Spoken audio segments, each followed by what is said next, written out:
नमस्कार दोस्तों, स्वागत है आपका आज के मुख्य समाचार में, जिसमें सबसे पहले और बड़ी खबर में आपको बताएंगे कि अमित शाह ने सुकांत मजूमदार को किया फोन, पंचायत चुनाव के पहले जाना सियासी माहौल। दूसरी खबर में जिक्र होगा कि महाराष्ट्र बिहार के बाद मिशन कर्नाटक पर भाजपा 2024 में जेडीएस भी आ सकती है साथ, कुमारस्वामी इसके लिए राजी। तीसरी खबर में जिक्र होगा कि मिशन 2024 में जुटी भाजपा, तेलंगाना झारखंड समेत कई राज्यों के प्रदेश अध्यक्ष बदले।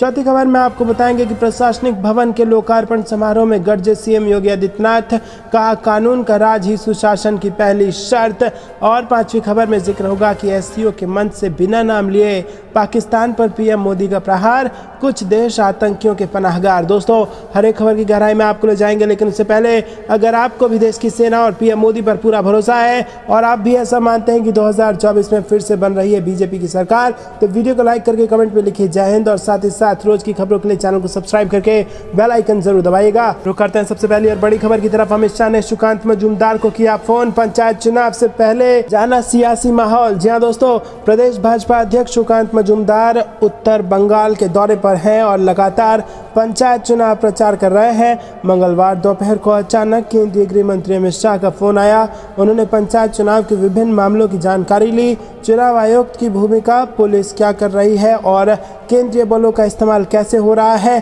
केंद्रीय मंत्री ने प्रदेश अध्यक्ष से सब कुछ जानकारी ली। अमित शाह ने पंचायत चुनाव में पार्टी की तैयारी से लेकर हिंसा तक की जानकारी ली और उन्होंने प्रदेश अध्यक्ष से पूछा कि चुनावी हिंसा में अब तक कितने लोगों की जान गई है और हिंसा को लेकर राज्य सरकार ने क्या कदम उठाए हैं। रुक करते हैं ब्रेकिंग न्यूज की तरफ। महाराष्ट्र बिहार के बाद मिशन कर्नाटक पर बीजेपी 2024 में जीडीएस भी आ सकती है साथ, कुमारस्वामी इसके लिए राजी। जी हां दोस्तों, लोकसभा चुनाव में अब कुछ महीनों का ही वक्त बचा है। अगले साल अप्रैल मई में आम चुनाव होने हैं और उससे पहले एक तरफ विपक्षी एकता को लेकर मीटिंग हो रही है, तो वहीं सत्ताधारी भाजपा भी अपने तरीके से अलग अलग राज्यों में रणनीति बना रही है। महाराष्ट्र में बीते साल एकनाथ शिंदे के साथ सरकार बनाने वाली भाजपा ने अब अजित पवार को पाले में ले लिया है। इसके अलावा बिहार में भी जीतन राम मांझी, चिराग पासवान, उपेंद्र कुशवाहा और साहनी जैसे नेताओं के जरिए वो कुनबा बढ़ा रही है। यही नहीं, अब उसने मिशन कर्नाटक भी शुरू कर दिया है। रुक करते हैं अगली ब्रेकिंग न्यूज की तरफ। मिशन 2024 में जुटी भाजपा, तेलंगाना झारखंड समेत कई राज्यों में प्रदेश अध्यक्ष बदले। जी हां दोस्तों, भारतीय जनता पार्टी ने 2024 लोकसभा चुनाव के लिए तैयारियां तेज कर दी है। इसी क्रम में अब बीजेपी ने प्रदेश संगठन में बड़े बदलाव किए। इसमें पार्टी ने 4 राज्यों की प्रदेश इकाई के अध्यक्ष बदल दिए हैं। जिन राज्यों के नए अध्यक्ष मिले हैं उनमें पंजाब, झारखंड, आंध्र प्रदेश और तेलंगाना शामिल है। मीडिया रिपोर्ट के अनुसार भाजपा ने बाबूलाल मिरांडी को झारखंड, सुनील जाखड़ को पंजाब का प्रदेश अध्यक्ष नियुक्त किया है। वहीं पूर्व केंद्रीय मंत्री जी किशन रेड्डी को तेलंगाना प्रदेश इकाई का अध्यक्ष बनाया गया है। इसके अलावा आंध्र प्रदेश में टीम भाजपा को संभालने की जिम्मेदारी पी पुरंदेश्वरी को सौंपी गई है। रुक करते हैं अगली ब्रेकिंग न्यूज की तरफ। प्रशासनिक भवन के लोकार्पण समारोह में गरजे सीएम योगी आदित्यनाथ, कहा कानून का राज ही सुशासन की पहली शर्त। जी हां दोस्तों, उत्तर प्रदेश के मुख्यमंत्री योगी आदित्यनाथ सोमवार की शाम अत्याधुनिक गोरखनाथ और एम्स थाने के प्रशासनिक भवन के लोकार्पण समारोह को संबोधित कर रहे थे। यहां सीएम योगी प्रशासन पर बोलते हुए उन्होंने कहा कि कानून का राज ही सुशासन की पहली शर्त है। उत्तर प्रदेश पुलिस ने बीते 6 सालों में प्रदेश को अपराध मुक्त, दंगा मुक्त और अराजकता मुक्त बनाकर कानून का राज स्थापित किया है। प्रधानमंत्री नरेंद्र मोदी के मार्गदर्शन में जीरो टॉलरेंस नीति का परिणाम है कि यूपी में कानून का राज है। आज उत्तर प्रदेश निवेश का सर्वोत्तम गंतव्य बनकर उभरा है। सीएम योगी ने कहा कि विगत 6 वर्षों में उत्तर प्रदेश पुलिस ने प्रदेश के प्रति लोगों की धारणा बदलने में महत्वपूर्ण भूमिका निभाई है। विगत 6 वर्षों में हमारी सरकार ने पारदर्शी तरीके से 1,65,000 कर्मियों की भर्ती की और इसमें 20% महिला कार्मिकों की भर्ती को अनिवार्य रूप से लागू किया। उत्तर प्रदेश पुलिस और पीएसी का नाम अराजकता पर लगाम कसने के लिए सम्मान के साथ लिया जाता है। वहीं सीएम ने कहा कि गोरखनाथ थाने में सोलर सिस्टम की वजह से बिजली का बिल 0 हो जाएगा। रुक करते हैं अगली ब्रेकिंग न्यूज की तरफ। पीएम मोदी, एससीओ के मंच से बिना नाम लिए पाकिस्तान पर मोदी का प्रहार, कुछ देश आतंकियों के पनाहगार। जी हां दोस्तों, प्रधानमंत्री नरेंद्र मोदी ने मंगलवार 4 जुलाई को संघाई सहयोग संगठन के शिखर सम्मेलन की बैठक की मेजबानी की। वर्चुअली आयोजित की गई इस बैठक में रूस और चीन समेत एससीओ के सदस्य देश शामिल हुए और बैठक को संबोधित करते हुए प्रधानमंत्री नरेंद्र मोदी ने कहा कि इस समय विश्व विवाद, तनाव और महामारी से घिरा हुआ है। ऐसे में हमें मिलकर काम करना चाहिए और उन्होंने एससीओ में सुधार के प्रस्ताव का समर्थन किया और इस दौरान पीएम मोदी ने बिना नाम लिए पाकिस्तान पर हमला बोल दिया।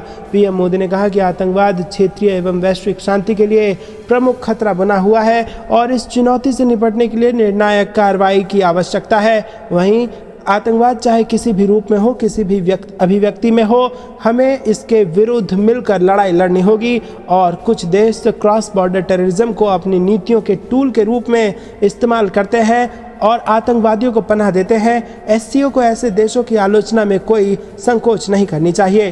पीएम मोदी ने अफगानिस्तान को लेकर सभी सदस्य देशों से मिलकर काम करने की अपील की और कहा कि अफगानिस्तान की स्थिति का सीधा असर हम सभी देशों की सुरक्षा पर पड़ा है। अफगानिस्तान को लेकर भारत की चिंताएं और अपेक्षाएं एससीओ के अधिकांश सदस्य देशों की तरह ही है।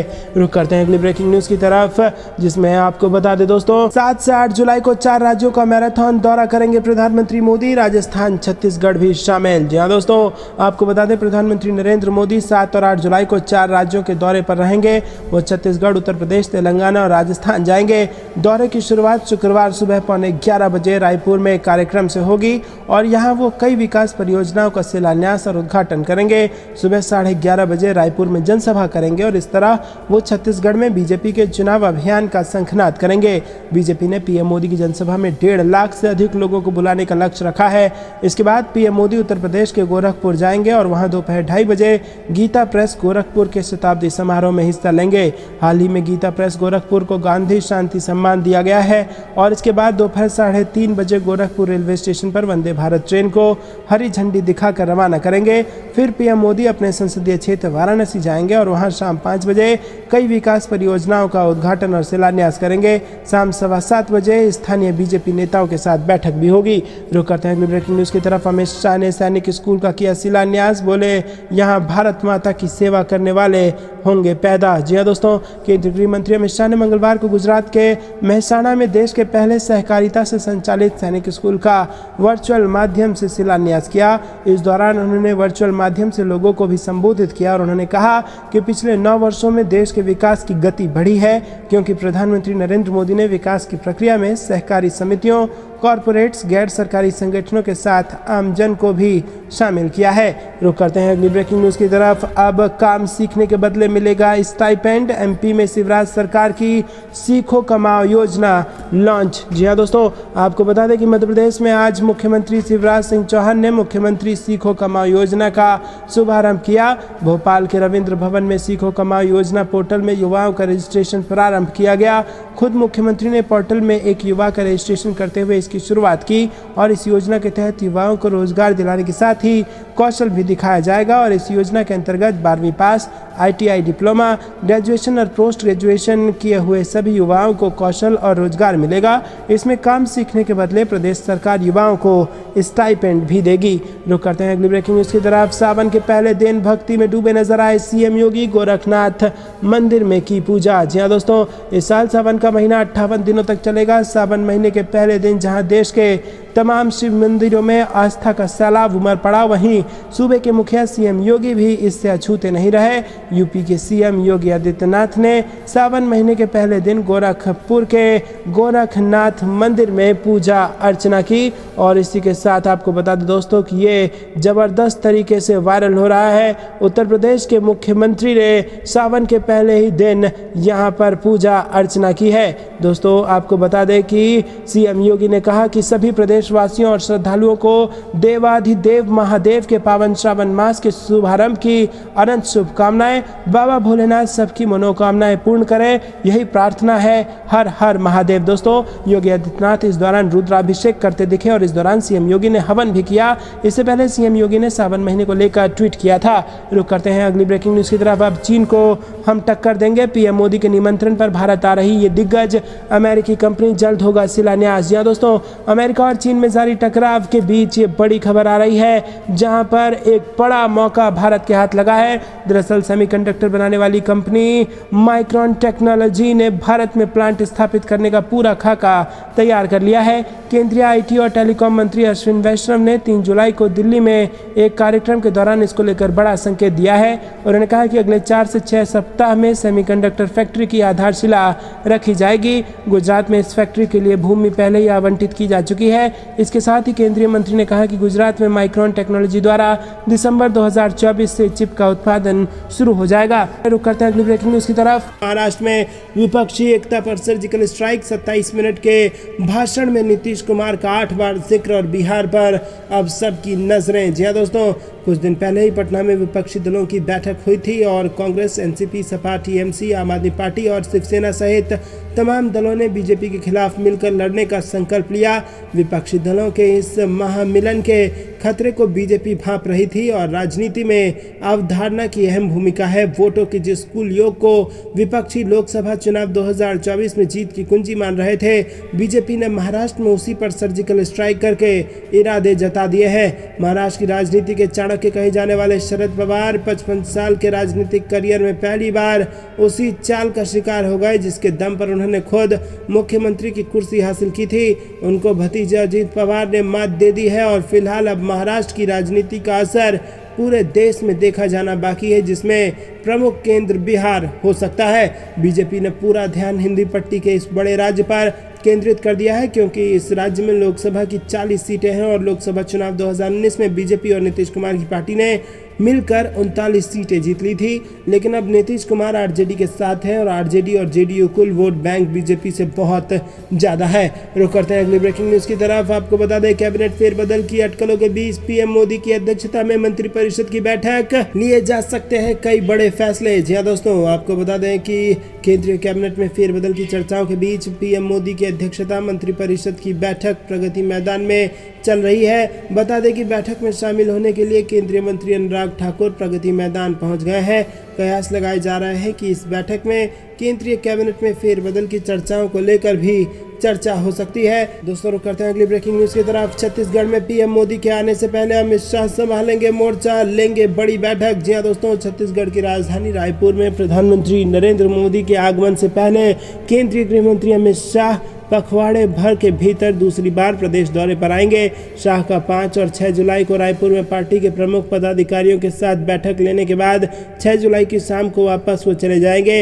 इसके बाद प्रधानमंत्री नरेंद्र मोदी 7 जुलाई को रायपुर आएंगे और इससे पहले अमित शाह पीएम मोदी के दौरे की तैयारियों में अहम भूमिका निभा रहे हैं। कहा जा रहा है कि शाह की बैठक में चुनाव तैयारियों पर ही प्रमुख रूप से चर्चा होगी। अभी तक आधिकारिक रूप से उनके आने का शेड्यूल जारी नहीं हुआ है। रुक करते हैं अगली ब्रेकिंग न्यूज की तरफ। दिल्ली में प्रधानमंत्री आवास के ऊपर उड़े ड्रोन से मचा हड़कंप, एक्शन में एसपीजी और दिल्ली पुलिस। जी हाँ दोस्तों, प्रधानमंत्री के आवास के ऊपर सोमवार सुबह ड्रोन देखे जाने की खबर है और पीएम मोदी का आवास नो फ्लाइंग जोन और नो ड्रोन जोन के तहत आता है। ऐसे में यहाँ ड्रोन देखे जाने की सूचना से हड़कंप मच गया है। घटना सुबह 5:30 बजे की बताई जा रही है। पीएम मोदी की सुरक्षा में लगे स्पेशल प्रोटेक्शन ग्रुप ने तुरंत इस मामले में पुलिस को जानकारी दी, जिसके बाद पुलिस ने एक्शन में आते हुए सर्च ऑपरेशन शुरू किया और ड्रोन की जाँच में जुट गई। पुलिस की जाँच लगातार जारी है, लेकिन काफ़ी मशक्कत के बाद भी अभी तक पुलिस के हाथ कुछ नहीं लगा है। दिल्ली पुलिस ने इस बारे में जानकारी देते हुए बताया कि उन्हें पीएम आवास के ऊपर नो फ्लाइंग जोन में ड्रोन उड़ने की जानकारी मिली थी। एसपीजी ने सुबह 5:30 बजे पुलिस से संपर्क किया और मामले की जांच जारी है। रुक करते हैं अगली ब्रेकिंग न्यूज की तरफ। लालू फैमिली पर लटकी गिरफ्तारी की तलवार, जॉब के लिए जमीन घोटाले में लालू, राबड़ी और तेजस्वी पर चार्जशीट दायर। जी हाँ दोस्तों, जॉब के लिए जमीन घोटाले में केंद्रीय जांच ब्यूरो ने दिल्ली के राउज एवेन्यू कोर्ट में चार्जशीट दाखिल कर दी है। चार्जशीट में बिहार के डिप्टी सीएम तेजस्वी यादव सहित अन्य लोगों के नाम आरोपी के तौर पर शामिल हैं।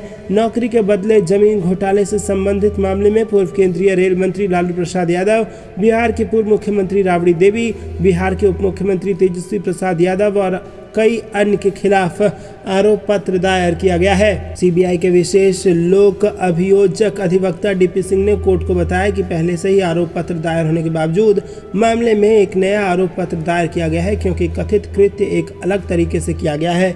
रुक करते हैं अगली ब्रेकिंग न्यूज की तरफ। भारत आज राजनीतिक आर्थिक शक्ति के रूप में खड़ा है। राजनाथ ने पीएम के सपने को साकार करने का किया आह्वान। जी हाँ दोस्तों, रक्षा मंत्री राजनाथ सिंह ने रविवार को कहा कि भारत आज दुनिया के सामने एक आर्थिक, सांस्कृतिक और राजनीतिक शक्ति के रूप में खड़ा है। उन्होंने इसे एक विकसित राष्ट्र बनाने के प्रधानमंत्री नरेंद्र मोदी के सपने को हासिल करने के लिए भी सहयोगात्मक प्रयासों का आह्वान किया।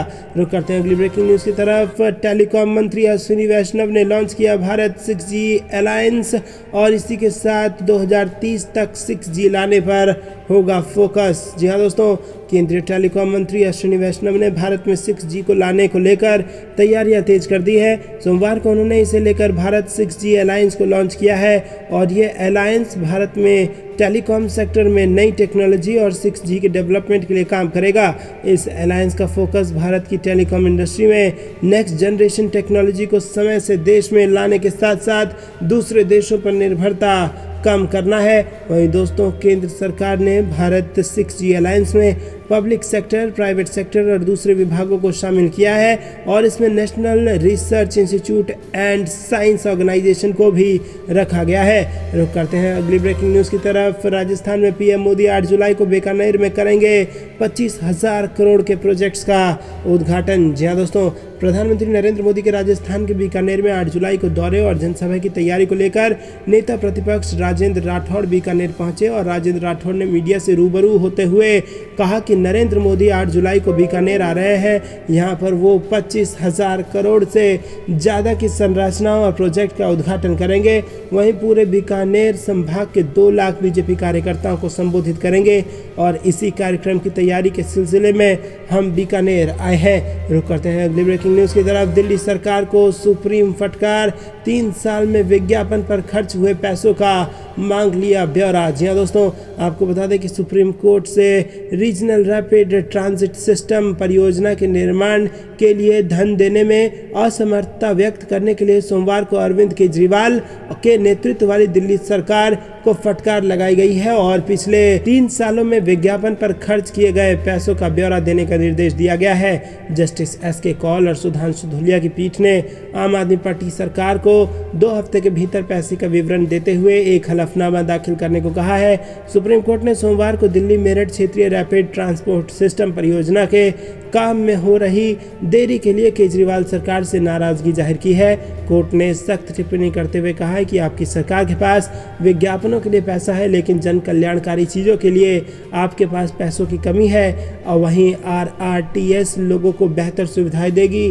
रीजनल रैपिड ट्रांजिट सिस्टम एक semi high speed rail corridor है जिसका निर्माण वर्तमान समय में किया जा रहा है और ये रेल परियोजना दिल्ली, गाजियाबाद व मेरठ के शहरों को आपस में जोड़ देगी। दोस्तों, रुक करते हैं अगली ब्रेकिंग न्यूज़ की तरफ। नीतीश कुमार के कई विधायक सांसद हैं बीजेपी के संपर्क में। सुशील मोदी का जेडीयू में टूट का दावा। जी हाँ दोस्तों, आपको बता दें कि दिग्गज नेता सुशील कुमार मोदी ने बड़ा दावा करते हुए बताया कि जेडीयू के कई विधायक और सांसद बीजेपी नेता के संपर्क में हैं। बीजेपी नेता के इस दावे के साथ ही जेडीयू में टूट की बात जोर पकड़ने लगी है। इसी के साथ उन्होंने कहा कि जब जेडीयू में भगदड़ मचेगी, लेकिन नीतीश कुमार के वापस एनडीए में आने का कोई सवाल नहीं है, क्योंकि गृह मंत्री अमित शाह ने पहले ही साफ कर दिया है चाहे नीतीश जो कर लें तो भी एनडीए में वापसी नहीं होगी। देखिए, बिहार में बगावत की स्थिति बन रही है। मुख्यमंत्री नीतीश कुमार ने पिछले 17 सालों में किसी विधायक या सांसद मिलने का 1 मिनट का भी वक्त नहीं दिया है। सांसद लोगों का इंतजार करना पड़ता था, अब वो प्रत्येक विधायक सांसद को आधा घंटा समय दे रहे हैं। तो दोस्तों, आपको क्या कुछ लगता है कमेंट में जरूर बताइए। क्या वाकई में बिहार में भी होने वाला है बड़ा खेला?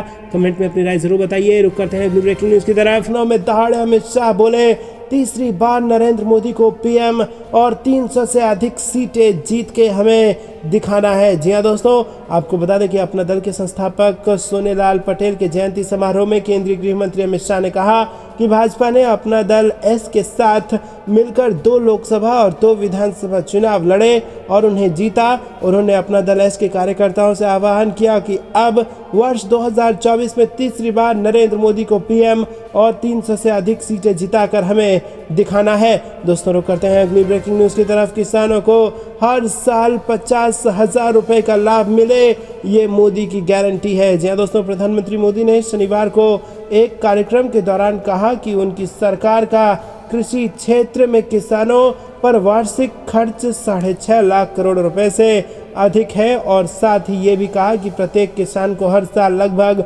50,000 रुपए का लाभ सुनिश्चित किया जाता है। पीएम ने कहा कि ये मोदी की गारंटी है, मैंने जो किया है वो बता रहा हूँ, वादे नहीं बता रहा।